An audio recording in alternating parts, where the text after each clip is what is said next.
Bonjour à tous, je vous propose de découvrir InShot, qui est une application sur smartphone qui comprend une version gratuite et une version premium, donc payante, pour quelques euros à l'année. Donc on peut utiliser la version gratuite, ce que j'ai fait pendant longtemps, et puis je suis passé en premium parce qu'il y a beaucoup plus d'options disponibles à partir du moment où on a le premium. Pour vous illustrer le fonctionnement et l'utilisation de InShot, je me base sur une vidéo, un montage que j'ai fait. Alors c'est un montage de photos.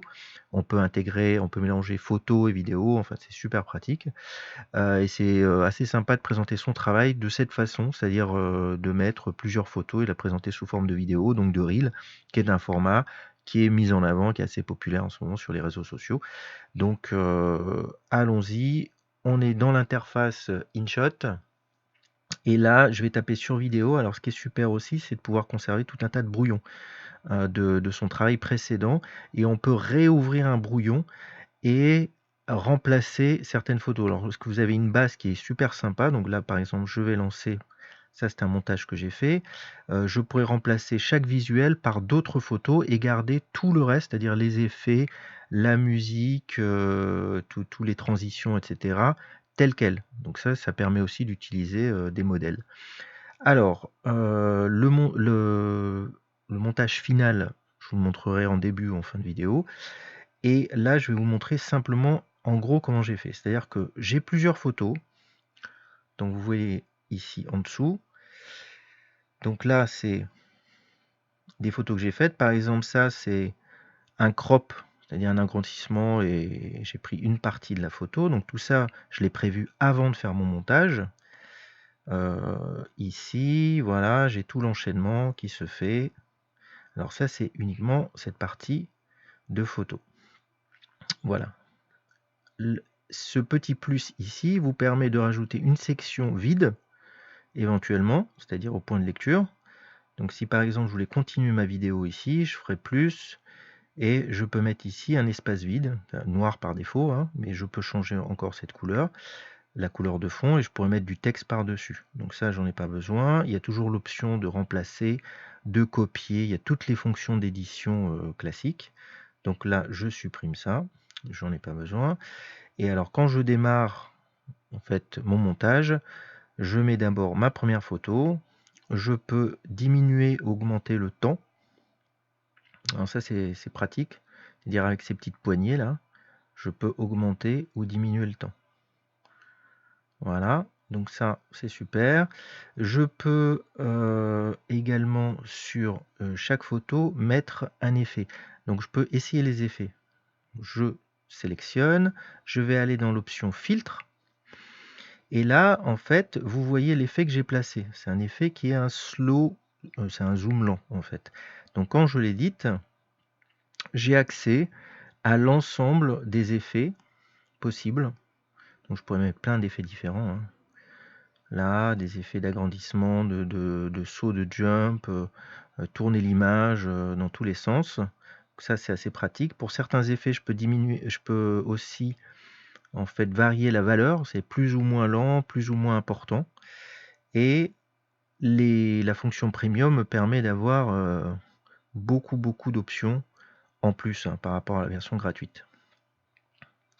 Voilà, donc la force, les intervalles, tout est réglable. Un truc que je trouve super bien, c'est quand on applique un effet, c'est la possibilité aussi, si j'avais plusieurs photos, ce qui est le cas hein, dans mon montage, c'est de l'appliquer à toutes les photos. Hop, je reviens en arrière. Donc d'appliquer des effets à beaucoup de photos à la fois. Ici, je passe d'un élément à un autre. Vous voyez, je vais vous montrer ici. J'applique par exemple cet effet, par exemple, voilà, cinéma. Et là, j'ai l'option, en cliquant, d'appliquer à tous ce filtre. Ce qui est un gain de temps lorsque vous avez beaucoup de médias. Donc je reviens en arrière. Là, il a pris l'option cinéma par défaut. Donc si j'édite, je remets hop, à l'original. Voilà. Et je valide. Donc mes options zoom, en fait, je les ai placées comme ça.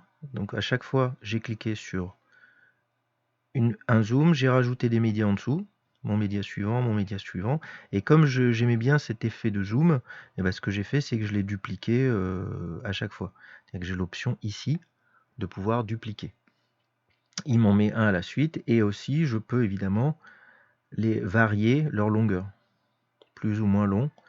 Donc c'est assez pratique. Entre les photos, je vais faire OK par exemple, hop, je reviens en arrière.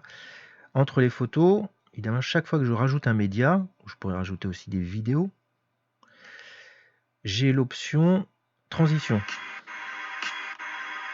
Voilà, donc ça j'ai énormément de transitions disponibles.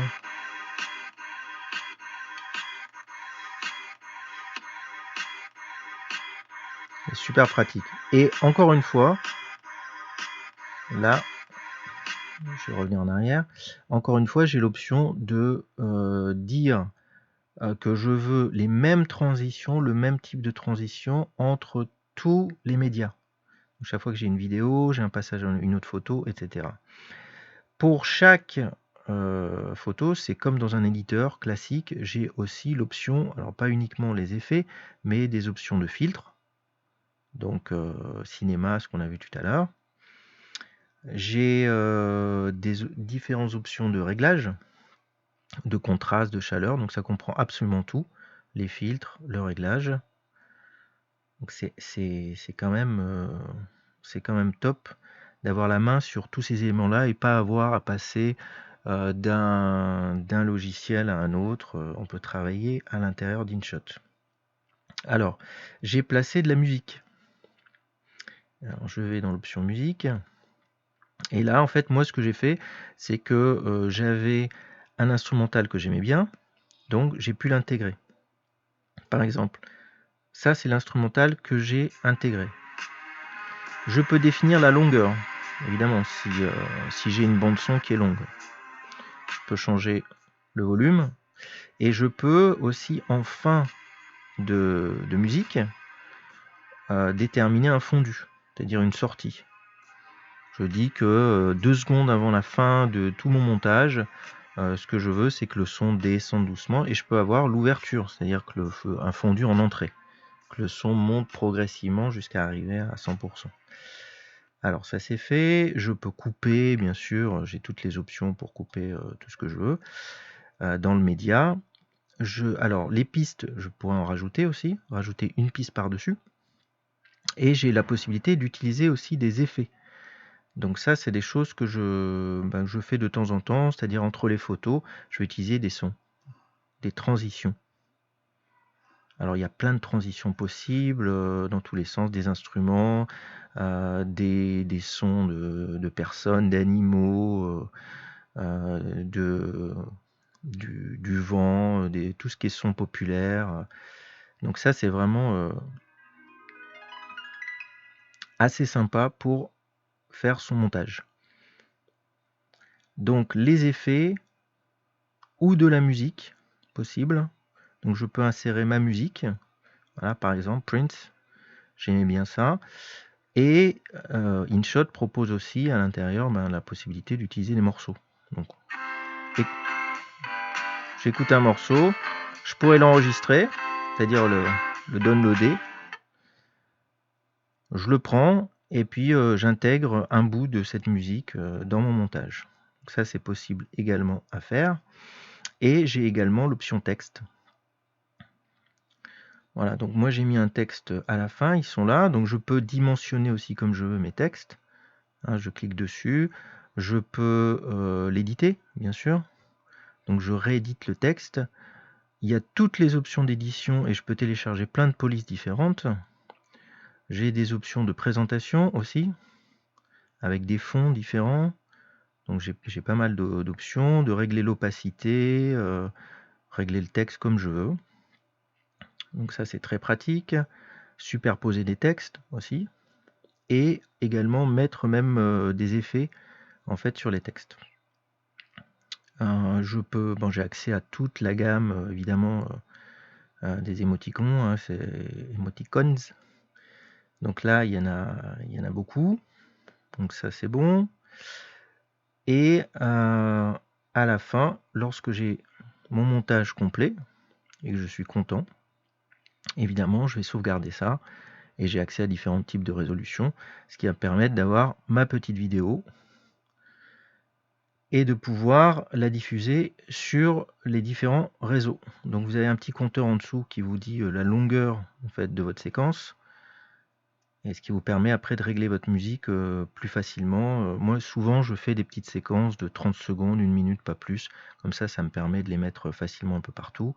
Et je ne fais pas de vidéos trop longues, même si ça m'est arrivé pour mon plaisir de faire des montages de petits films et qui duraient jusqu'à 20 minutes. Hein. De toute façon, il n'y a pas de limite avec InShot. Dans toutes les options au-dessus, on a la possibilité d'inverser des séquences, dupliquer des séquences, remplacer, ce que je vous disais, hein, je remplace ce média-là, je peux le remplacer par une autre photo, ce qui fait que je pourrais avoir mon modèle de base avec la musique, les textes, les effets, les transitions, tout ça. Et puis je me dis, tiens, il y a une photo qui me plaît pas, je vais retourner dans mon brouillon et puis je vais changer en fait ça. Et ça, c'est sympa aussi quand vous faites des annonces aussi avec des textes. Vous changez une valeur, par exemple un tarif, voilà, ou un lien. Donc, et on réutilise le même modèle. Donc on peut effacer, on peut travailler sur les différents fonds. Évidemment, je pourrais rajouter des fonds autour de ma photo, redimensionner les fonds. Voilà, faire des fonds flous autour, c'est pas mal aussi. Hop, voilà, autour de la photo. Il y a déjà pas mal de fonds aussi avec des dégradés qui sont possibles, que je peux appliquer aussi à toutes les photos une seule. Je peux couper bien sûr l'ensemble de mes médias, hein, ça c'est un peu la base. Hein. Hop. Et j'ai la possibilité évidemment de travailler en vidéo dans InShot, faire de la photo, faire du montage ou des collages aussi. Je propose pas mal de templates qui permettent de faire des collages. Donc vous avez en gros une présentation simple. Après, il faut jouer vraiment avec cette application parce qu'elle propose tellement de choses que c'est vraiment fun de découvrir ça peu à peu et de se dire comment on peut mettre en valeur son boulot et communiquer grâce à cette application qui est encore une fois gratuite et utilisable sans souci. Il y a pas de il y a un peu de publicité, mais voilà, c'est pas un truc énorme. Et surtout, ce qui est super, c'est que pour quelques euros, vous avez la version qui est complètement débridée avec toutes les options possibles. Donc vous essayez, vous me dites ce que vous en pensez, et puis vous likez, vous commentez, et puis abonnez-vous à la chaîne. Et on se voit une prochaine fois. À bientôt. Merci.